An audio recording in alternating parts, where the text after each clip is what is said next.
सबका हमारे चैनल पे स्वागत है। आज हम लोग image formation by concave mirror अवतल दर्पण से प्रतिबिंब का बनना, जो कि अवतल दर्पण में कुल 6 प्रतिबिंब बनते हैं, जिसमें से हम 3 पिछले की वीडियो में करा चुके हैं। आज बचे हुए 3 को कराएंगे। तो 3 तक कराए थे, आज चौथे नंबर से हम लोग स्टार्ट करते हैं। When object is placed between centre of curvature and focus, जब अवतल दर्पण में कोई भी वस्तु वक्रता केंद्र, सेंटर ऑफ कर्वेचर का मतलब वक्रता केंद्र और फोकस का मतलब फोकस ही होता है। तो जब अवतल दर्पण में कोई भी वस्तु वक्रता केंद्र और फोकस के बीच रखी गई हो, when object is placed between centre of curvature and focus, total 6 प्रतिबिंब बनते हैं अवतल दर्पण में। 3 हम पिछले वीडियो में करा चुके हैं, आप देख सकते हैं। यहाँ हम चौथा, 5वां और 6वां भी बताएंगे। तो देखिए, ये एक अवतल दर्पण है जिसमें ये वक्रता केंद्र है, ये आपका वक्रता केंद्र है और ये फोकस है, और वक्रता केंद्र और फोकस के बीच में ये वस्तु रखी गई है। ये जो आप वस्तु देख रहे हैं वक्रता केंद्र और फोकस के बीच में रखी गई है। तो इसका प्रतिबिंब कहाँ बनेगा, कैसा बनेगा, आइए देखते हैं। तो यहाँ से एक प्रकाश की किरण ऐसे चली, तो हमें पता है कि प्रकाश की किरण मुख्य अक्ष के समांतर आ रही है, तो परावर्तन के पश्चात कहाँ से जाएगी, फोकस से होकर के जाएगी। तो एक प्रकाश ऐसे चली और मुख्य फोकस से होकर के जा रही है। दूसरी एक प्रकाश की किरण ऐसे फोकस से आ रही है, तो हमें पता है कि यदि कोई प्रकाश की किरण फोकस से आती है तो परावर्तन के बाद मुख्य अक्ष के प्रिंसिपल एक्सिस के समांतर हो जाती है। तो ये प्रकाश की किरण आई, ऐसे फोकस से जा रही है। ये दूसरी प्रकाश की किरण आई, ये इधर से जा रही है, और दोनों प्रकाश की किरणें यहाँ पे प्रतिच्छेद करती हैं। एक प्रकाश की किरण ये वाली और एक ये वाली, दोनों यहाँ पे प्रतिच्छेद करती हैं। तो इसको जहाँ पे मुझे पता है कि जहाँ पे 2 या 2 से अधिक प्रकाश की किरणें मिलती हैं, परावर्तित किरणें मिलती हैं, वहीं पे प्रतिबिंब बनता है। तो एक प्रकाश की किरण ये और दूसरी ये, दोनों यहाँ पे प्रतिच्छेद कर रही हैं, एक दूसरे को कट कर रही हैं। तो यहाँ पे इस वस्तु का एक प्रतिबिंब बनेगा। ये वास्तव में कट कर रही हैं, इसलिए वास्तविक प्रतिबिंब बना। तो हम देख रहे हैं प्रतिबिंब किसके किसके बीच में बन रहा है, अनंत और वक्रता केंद्र के बीच में। ये अनंत रहा और ये वक्रता केंद्र, उसी दोनों के बीच में हमारा क्या बन रहा है, प्रतिबिंब। तो ये प्रतिबिंब कैसा है, वास्तव में मिल रही है। तो वास्तविक और वास्तविक प्रतिबिंब सदैव उल्टा होता है। और अगर हम साइज देखें तो ये वस्तु इतना छोटा सा है, लेकिन प्रतिबिंब देखिए बड़ा है।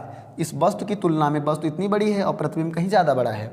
तो हमारा चौथा हो गया कि जब वस्तु वक्रता केंद्र और फोकस के बीच में हो, अवतल दर्पण के सामने जब वस्तु वक्रता केंद्र और फोकस के बीच में रखी गई हो, तो जो इसका प्रतिबिंब बनेगा अनंत तथा वक्रता केंद्र के बीच में।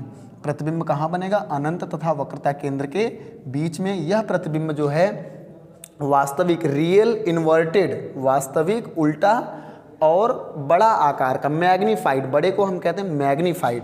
तो ये आपका चौथा हो गया।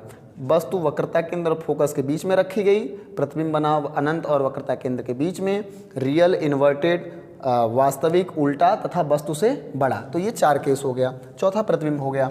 आइए हम 5वें को समझा देते हैं। व्हेन ऑब्जेक्ट एट फोकस, जब अवतल दर्पण के सामने कोई वस्तु, ये देखिए फोकस है, वस्तु कहाँ पे रखी गई हो, फोकस पे रखी गई हो। जब कोई भी वस्तु फोकस पे रखी गई हो कहीं अवतल दर्पण के सामने, व्हेन ऑब्जेक्ट एट फोकस, जब अवतल दर्पण के सामने कोई वस्तु फोकस पे रखी गई हो, तो इसका प्रतिबिंब का ये 5वां केस है। तो आइए समझते हैं। यहाँ पे एक वस्तु रखी गई है, यहाँ से प्रकाश की किरण ऐसे आई तो मुख्य अक्ष के समांतर आई प्रिंसिपल एक्सिस के, तो कहाँ से जाएगी, ये ऐसे फोकस से होकर के जाएगी। ये फोकस समांतर आई मुख्य अक्ष के, तो कहाँ से जाएगी, फोकस से आई। एक दूसरी प्रकाश की किरण जो कि किधर से आ रही है, वक्रता केंद्र की ओर से आ रही है। तो हमें एक रूल पता है, तीसरा वाला, कि जब कोई प्रकाश की किरण सेंटर ऑफ कर्वेचर या वक्रता केंद्र से आती है तो वक्रता केंद्र से ही वापस चली जाती है। तो ये प्रकाश की एक किरण तो इधर से आई, ये मुख्य फोकस से गई, दूसरी कहाँ से आ रही है, वक्रता केंद्र की ओर से आ रही है। तो हमें पता है कि वक्रता केंद्र से आने वाली प्रकाश की किरण वक्रता केंद्र से ही वापस चली जाती है। तो एक परावर्तित किरण ये वाली और दूसरी ये वक्रता केंद्र से आई, तो वक्रता केंद्र से ही वापस जा रही है। तो ये दोनों प्रकाश की किरणें अब ये समांतर हो गई, एक परावर्तित किरण ये वाली और दूसरी परावर्तित किरण ये वाली। अब दोनों कैसे जा रही हैं, समांतर जा रही हैं। तो ऐसे जाते जाते जाते जाते अनंत दूरी पे ऐसे ये दोनों प्रकाश की किरणें, एक ये प्रकाश की किरण है और एक दूसरी प्रकाश की किरण है, और ये हमारी वस्तु रखी गई है। तो ये दोनों परावर्तित किरणें कैसी हो गई, एक दूसरे के समांतर, पैरेलल हो गई। और हमें पता है कि पैरेलल किरणें जो हैं ऐसे बढ़ती जाएंगी बढ़ती जाएंगी। हम मान लेते हैं कि अनंत दूरी पे जा करके बस क्या होंगी, प्रकाश की किरणें प्रतिच्छेद करेंगे। तो जब अनंत दूरी पे जा करके ये प्रतिच्छेद करेंगे तो अनंत दूरी पे हमारा प्रतिबिंब बनेगा। तो यह भी प्रतिबिंब कैसा होगा, वास्तविक उल्टा अत्यधिक बड़ा। ये जो प्रतिबिंब बनेगा जब वस्तु फोकस पे रखी जाएगी, जब अवतल दर्पण के सामने वस्तु फोकस पे रखी जाएगी तो जो प्रतिबिंब बनता है वास्तविक, रियल, उल्टा मतलब इन्वर्टेड और हाईली मैग्नीफाइड, अत्यधिक बड़े को हम इंग्लिश में कहते हैं हाईली मैग्नीफाइड। तो ये पांचवा केस हो गया क्या, कि जब वस्तु फोकस पे रखी गई हो तो जो प्रतिबिंब बनता है अनंत पे बनता है, अनंत दूर जाके, जैसे प्रकाश किरणें जाएगी अनंत दूर पे जाके मिलेंगी तो अनंत दूरी पे प्रतिबिंब बनेगा। यह प्रतिबिंब कैसा होगा, वास्तविक, उल्टा, अत्यधिक बड़ा, जिसे हम कहते हैं रियल, इन्वर्टेड, हाईली मैग्नीफाइड।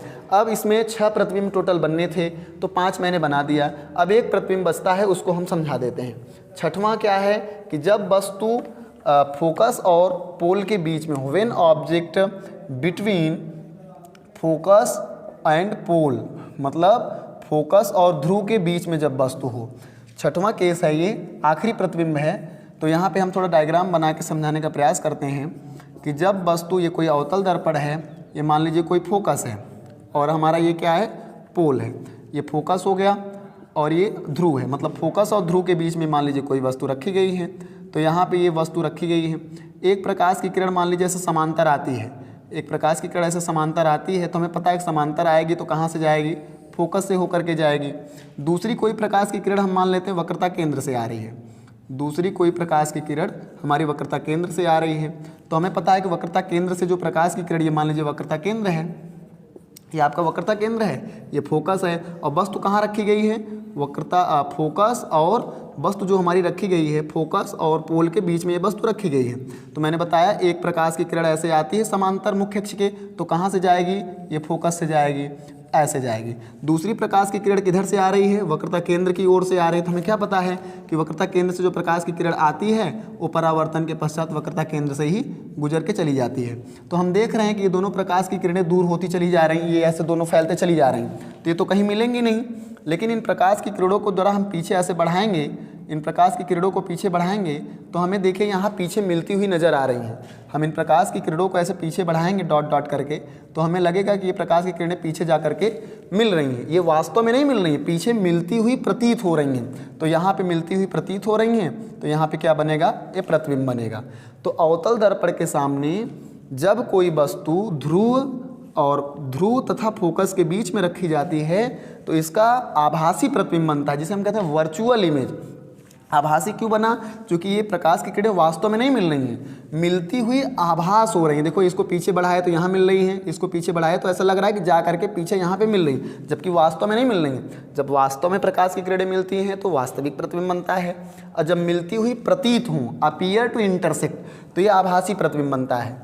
तो यहाँ पे ये दोनों की किरणें जो आपस में मिली हैं, मिलती हुई प्रतीत हुई हैं, तो यहाँ पे आभासी प्रतिबिंब। हम देख रहे हैं कि दर्पण के पीछे अभी तक अवतल दर्पण में जो भी प्रतिबिंब बने थे वो सारे प्रतिबिंब दर्पण के सामने बने थे, लेकिन ये आखिरी केस जो है छठवां, कि जब वस्तु फोकस और पोल, फोकस और ध्रुव के बीच में, फोकस और ध्रुव के बीच में रखी गई हो तो यह बनेगा आभासी। और हम देख रहे हैं सीधा, ये आभासी सीधा, आभासी प्रतिबिंब सदैव सीधा होता है, वर्चुअल, इरेक्ट एंड मैग्नीफाइड। देखिए वस्तु इतनी छोटी सी है, प्रतिबिंब काफ़ी बड़ा है, वस्तु केवल छोटी सी है, प्रतिबिंब क्या है, बड़ा है। तो ये आखिरी केस हो गया कि जब वस्तु अवतल दर्पण के सामने फोकस और पोल के बीच में, ध्रुव तथा फोकस के बीच में रखी जाती है तो इसका प्रतिबिंब दर्पण के पीछे, बिहाइंड द मिरर, ये दर्पण के पीछे बना है, इसे हम कहते हैं बिहाइंड द मिरर। जो प्रतिबिंब बना दर्पण के पीछे, कैसा, आभासी, सीधा, वस्तु से बड़ा।